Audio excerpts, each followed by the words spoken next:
Welcome everyone to the Kendall Report, where I share my 40 years of experience to help you manage your portfolios and protect your assets. Don't forget to subscribe, click the bell, and share these videos. Yesterday's action was huge. We saw a stampede in the market. Most of the indices finished up around 7% or more. While the enthusiasm was obvious, all of it was based upon a slower death rate concerning the coronavirus. Meanwhile, the economy shut down, meaning that there is still a lot of drain on the system. In spite of all the programs that are out there, the stimulus programs, the Fed buying assets, all of those things, nothing's changing fundamentally. It's actually deteriorating and getting worse by the day. As I mentioned in last night's video, I believe that if we don't get this economy going in the next 10 days, there's going to be serious implications going forward. In fact, if we do stay closed until April 30th, this is going to be disastrous and could set the tone for a major economic decline. We cannot leave the economy shut down any more days than necessary. And if this death rate starts to slow down, everybody just needs to get back out there and start staging in the economy in areas that aren't affected very much. It is absolutely ridiculous that they keep the entire country shut down. Some governors have actually blown this off because they just don't have the cases. Because the market rallied yesterday up 7%, while the patterns look pretty bullish on the short term, it doesn't mean we're out of the woods. One of the things I continue to focus on is some of the activity in the commercial lending market, primarily in multifamily homes and other types of commercial activity. This market is still closed. It's completely frozen. Fannie and Freddie has closed the windows on all of these facilities.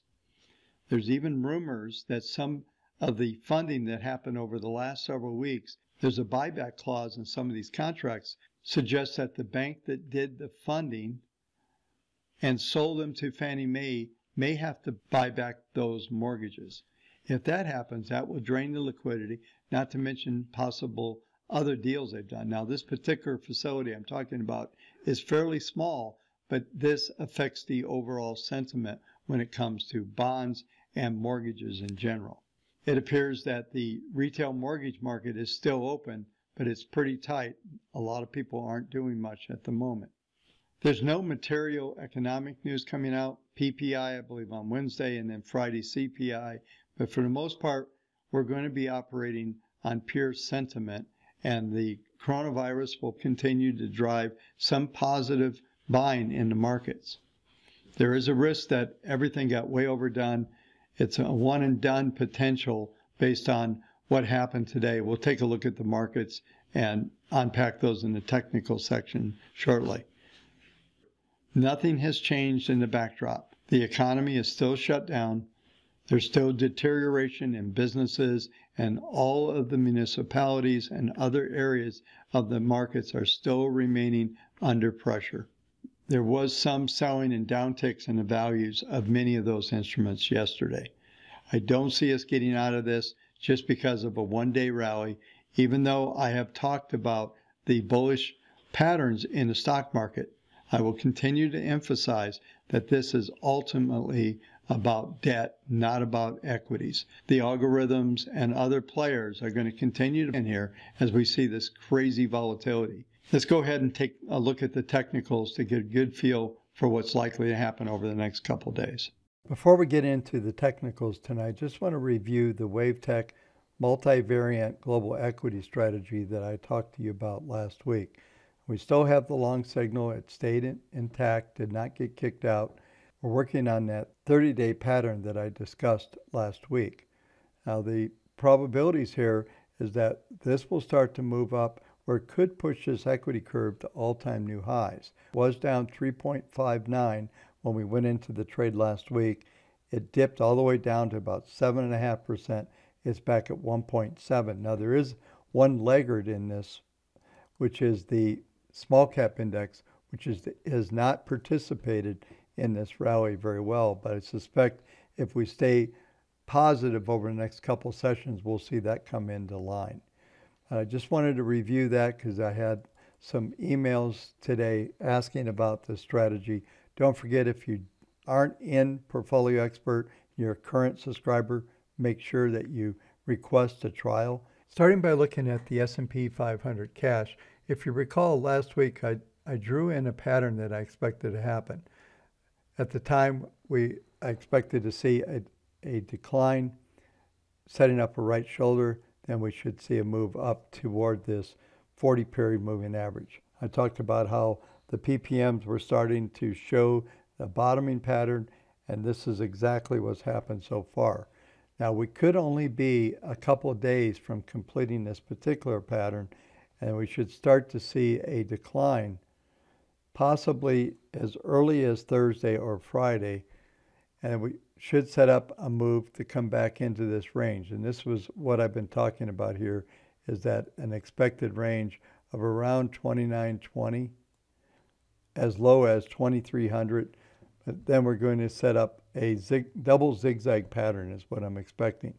And because of what's going on with everything and being on hold for the month, we're going to get some kind of pattern. My expectations are still that we're going to see a major decline after this.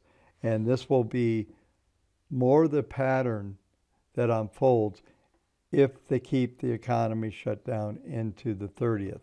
So we're going to continue to watch this thing unfold. It's the 6th of the month, so we've got about 15 more trading days to unfold. So we should see a series of 5, 3, 5s. We're going to get 3 down, maybe as many as 5 down, 3 up. It's just going to be all kind of random in here in this range. The reason I believe that we will stall here, these weekly averages will start to come into play here. So we're going to see these start to roll over, and this pattern will ultimately, on an intermediate basis, set up like this. I've talked about the 6 to 12 week pattern. This is what's likely to happen. So far, we have 3 weeks in the pattern. This could complete this pattern. We could get a 3, 2, 5, which would be 3 up, 2 down, and 5 up. And it depends on how far the 2 weeks down happens. So this is most likely going to be an intermediate peak of this particular pattern. As I talked about in the opening comments, I continue to believe that if the economy stays shut, that the economic damage is going to be huge. So this is why to talk about an ABC here and then a possibility of another huge move down. I can suggest to everybody to stay in cash. These intermediate models will take many weeks. Around that 8 to 12 week pattern, I'll be able to determine whether or not we're going to bottom and whether this scenario I have on the page is likely to happen. Looking at the S&P futures, overnight they've kind of been all over the place. They've been down about 0.6 on the session. Now they're up 0.51. So we're continuing to see this overall pattern start to move higher. The ranges expected today are for a move toward the 2705 to 2737 levels. The 40-day moving average is currently at the 2822 level, which will represent resistance. Let's take a look at the weekly chart, though. This is even more revealing. The weekly chart shows overnight we are hitting right at the 200-week moving average. The PPMs are all turning up. These are all good signs for a larger bottoming pattern to form, but most likely, as I've suggested in this review and for the past several sessions, I continue to expect to see a lot of overhead resistance, and at some point they're going to flip this thing and we're going to see a pretty big retracement, but I don't expect new lows during this next 2 to 6 week period. My expectations are that we will continue in a 12-week pattern, so we have at least 9 more weeks to go. We're looking at being in the beginning of July, still trying to figure out what the next move in this market's going to be. But for now, we should see this consolidation continue.